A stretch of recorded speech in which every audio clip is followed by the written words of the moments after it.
heard nothing. You want to hear Toot Tootsie? Right, hold on.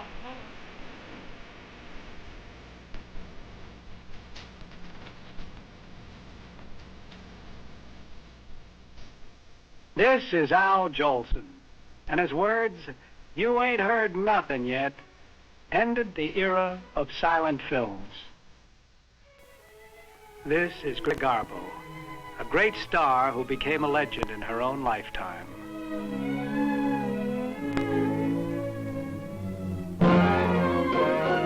This is Ben-Hur, produced in 1926, one of the most exciting movies of all time.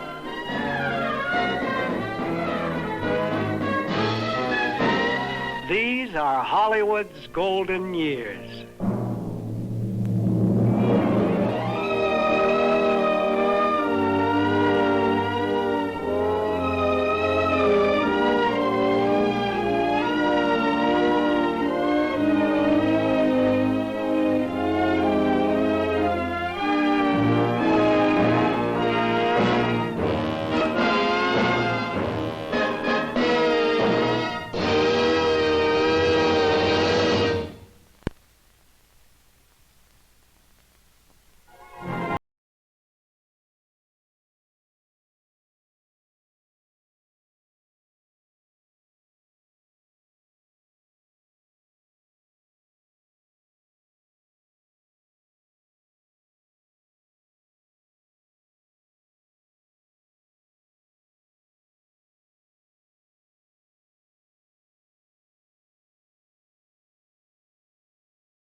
Back and start from the beginning. Strangely enough, the story of Hollywood and the movies begins in New York at the turn of the century. Vaudeville, burlesque, and the legitimate stage are flourishing, but a new form of entertainment is emerging to challenge their popularity: the movies. They're making movies on Manhattan rooftops, the heart of the Bronx, and the outer reaches of Brooklyn.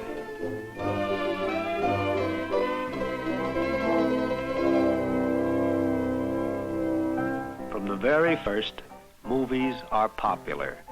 Large audiences throng to the early theaters. The admission price is a nickel. It's new, it's fun, and anyone can afford to go to the Nickelodeon.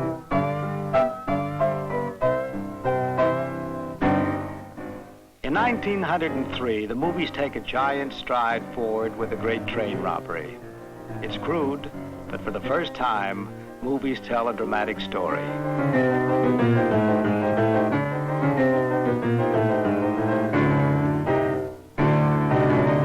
This classic Western, shot in the wilds of New Jersey, is an overnight box office smash.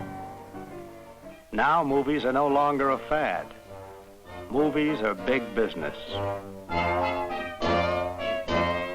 Thomas Edison, given principal credit for the invention of the movie camera, assembles the major film companies of the day. They plan to monopolize the film business by eliminating all competition. Harassed by this newly formed trust, the independent movie makers flee west to California. Legend says for the sunshine, but the truth of it is, most of them come to be close to the Mexican border, to escape lawsuits and injunctions.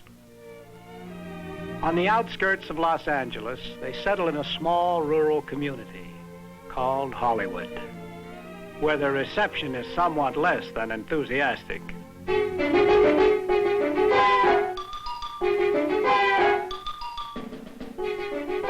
In 1914, director Cecil B. DeMille arrives to film Hollywood's first important motion picture, the Squaw Man. Within a few years, the majority of the film companies follow, and Hollywood becomes a center of motion picture production.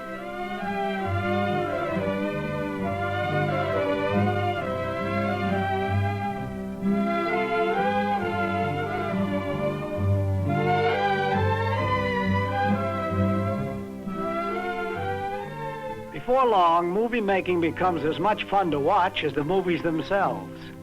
And as always, the stars are the main attraction. Here is Florence Lawrence, the first motion picture star. Stage stars Maurice Costello and Clara Kimball Young. Francis X. Bushman, a sculptor's model who becomes the first matinee idol. John Bunny, the screen's first funny man. Theda Bara, who adds the word vamp to the American language. Wally Reed, the clean-cut all-American boy. And, of course, the immortal William S. Hart, our first great Western star. Pearl White, the queen of the Saturday afternoon serials, forever identified with the perils of Pauline. One of the greatest star makers of them all is a veteran performer from circus, burlesque, and vaudeville, Mack Sennett. His mission in life is to make audiences laugh, and he stops at nothing to do it.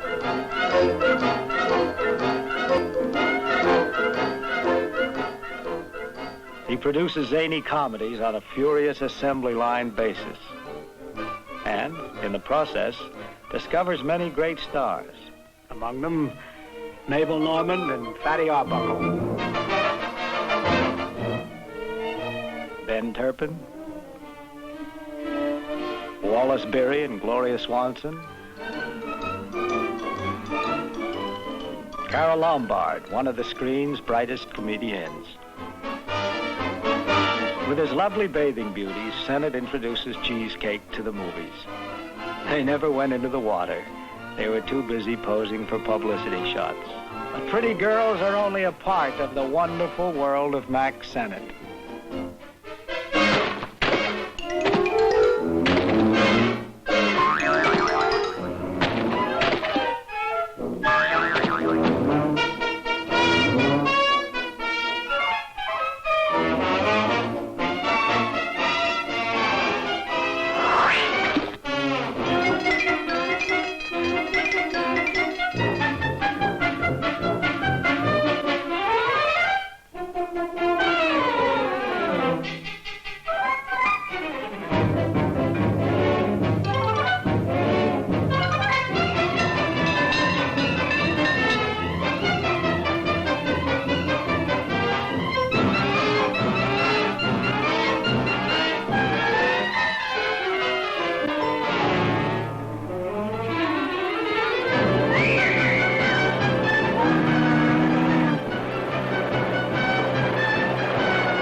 David Wark Griffith, one of the greatest directors the screen has ever known.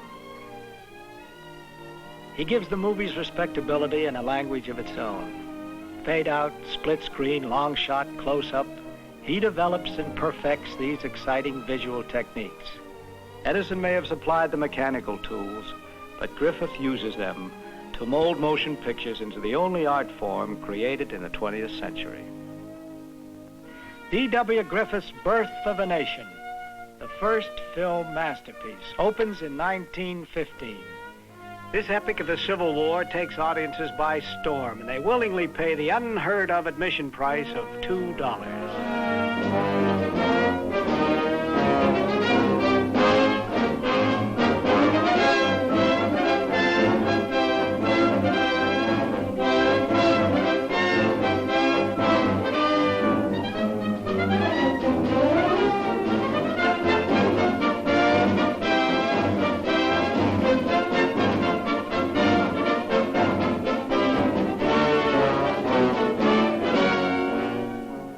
This is the famous homecoming scene between Henry B. Walthall, a Southern colonel, and Mae Marsh, his young sister. The actor's moving portrayals are a tribute to Griffith's skill as a director.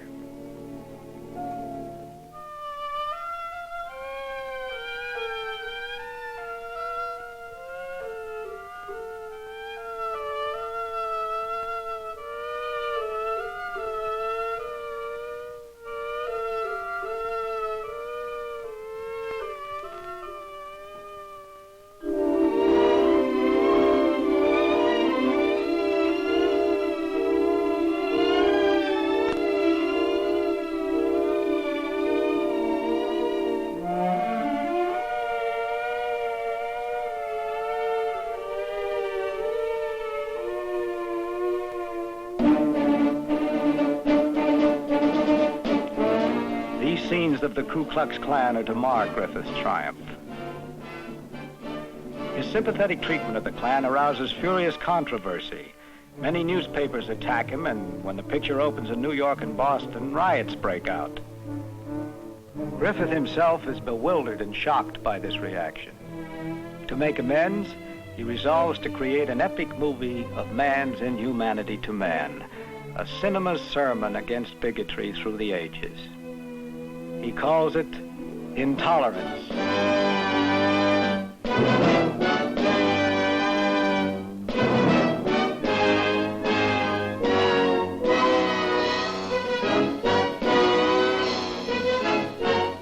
Made nearly a half-century ago, it still remains the most ambitious movie spectacle of all time.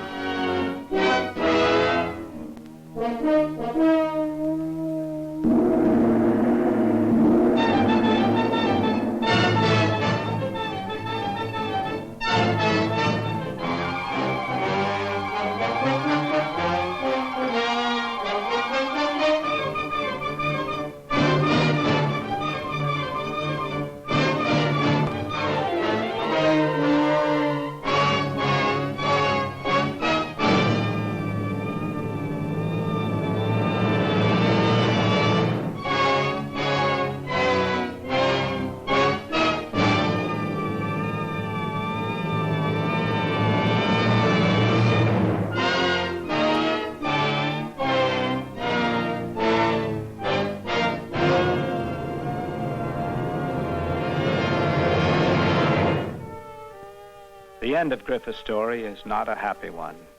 The industry he created and loved passes him by.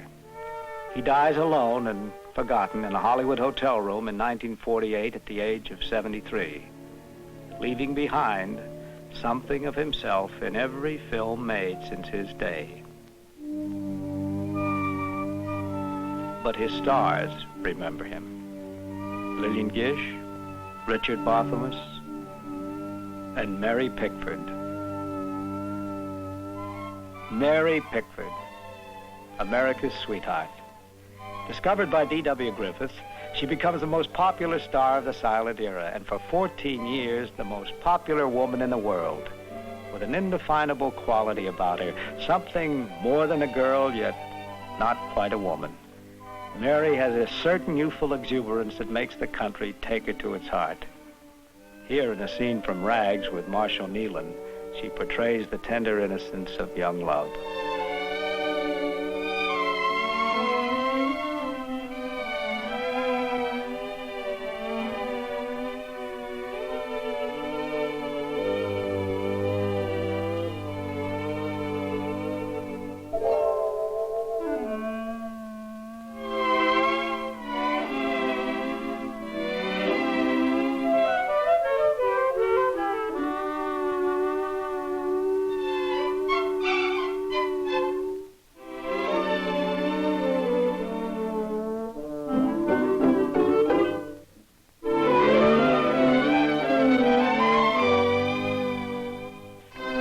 Rebecca of Sunnybrook Farm.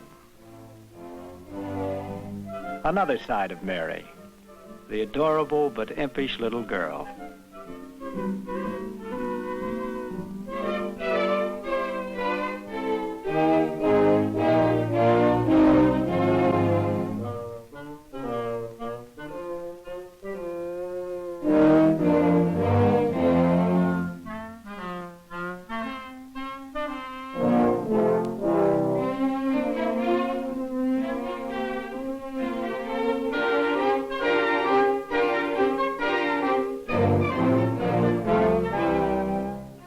During her reign as Queen of the Cinema, Mary Pickford is loved and admired as no other woman of her time. With a combination of a fabulous movie salary and uncanny business ability, she rapidly becomes the wealthiest actress in motion pictures. Mary Pickford has everything a woman can want: fame, fortune, and, as a husband, Hollywood's most dashing leading man, Douglas Fairbanks.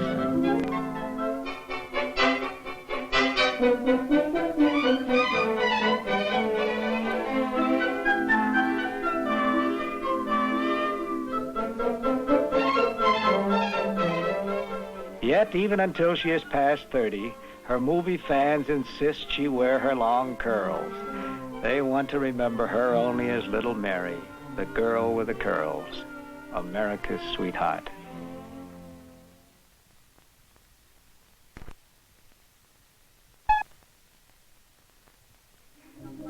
In 1914, an English music hall performer shuffles onto the American screen to rival Mary's popularity. Charlie Chaplin combines comedy and pathos to create his little tramp character, and he captivates audiences throughout the world. Hired by Max Sennett at $150 a week, within only a year, Charlie's weekly salary zooms to $10,000. Films of Chaplin's, like The Pawn Shop, are hailed by critics as comic masterpieces.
Charlie Chaplin becomes the comedy sensation of his time.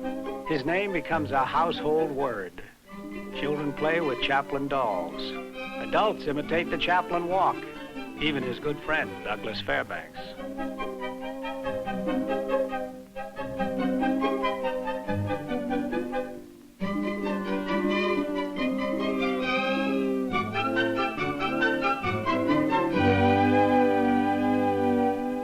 In later films, his artistry reaches new heights.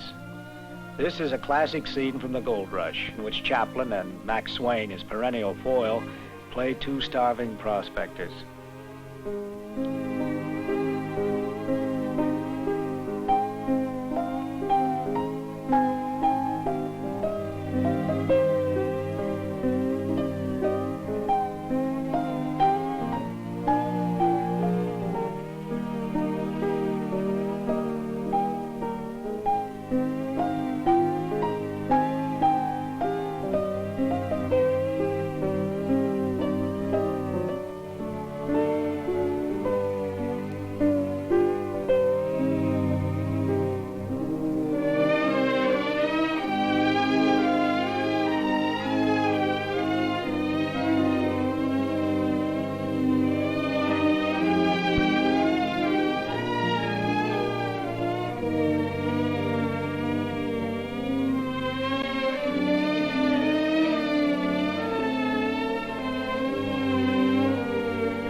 Although events in his personal life are to make Charlie Chaplin a perpetually controversial figure, his comic genius remains unchallenged.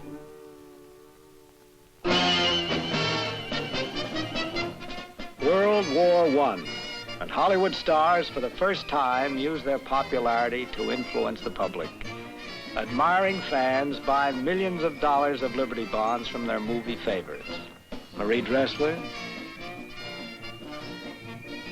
Sessue Hayakawa, Douglas Fairbanks, and Mary Pickford.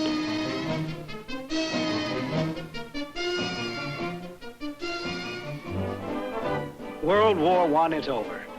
The public's enthusiasm for movies now results in the growth of theater chains.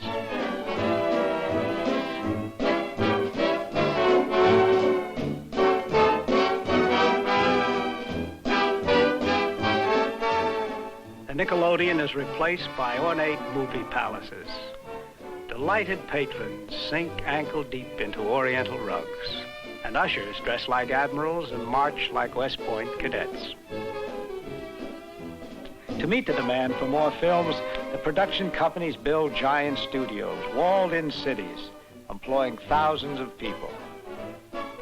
Heading these financial empires are powerful tycoons, Zucker and Lasky, Schenck, Mayer, Thalberg, Laemmle, and Fox.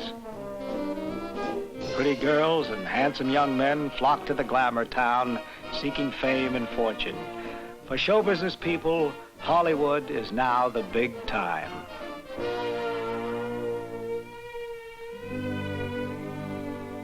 On the creative level, coordinating the work of talented writers, actors, and technicians are a whole new group of great directors. Men like von Stroheim, Ford, Vidor, Lubitsch, King, Flaherty. But the attraction that packs them in and still does is the motion picture star. The public wants them. And so Hollywood creates them. Here are some of the great ones of that silent era. Norma Shearer, Rod LaRock and Dolores Del Rio, Ronald Colman, Tom Mix and Tony, Marion Davies, Lionel Barrymore, Rin Tin Tin, Jackie Coogan, Lillian Gish, Buster Keaton, Mae Murray, Gary Cooper, Dolores Costello, and the It Girl, Clara Bow.